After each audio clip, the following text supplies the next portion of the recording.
મને ઓળખો છો? હું કોણ છું? રાણી લક્ષ્મીબાઈ છું. ખબરદાર ફિરંગીઓ, જો એક ડગલું પણ આગળ વધ્યા છો તો મણિકર્ણિકાની તલવાર તમારું મસ્તક ધરતી અલગ કરી દેશે. શું તમે ધાર્યું હતું કે ગંગા ધરાવના ગયા પછી ઝાંસી લાચાર થઈ ગઈ છે?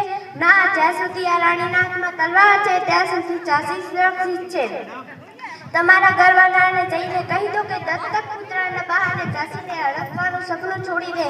આ માટી પર મારો અધિકાર છે. કાન ખોલીને સાંભળી લો, હું મારી ઝાંસી નહીં આપું.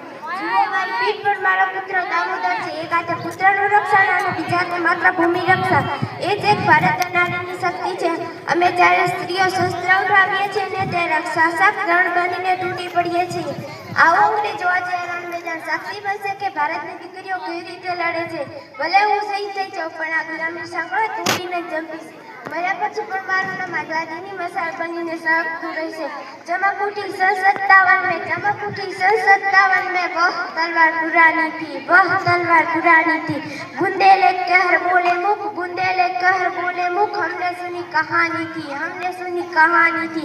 खूब लड़ी मर्दानी बातों, खूब लड़ी मर्दानी बातों, झांसी वाली रानी थी, झांसी वाली रानी थी. अस्तु, जय हिंद, जय भारत.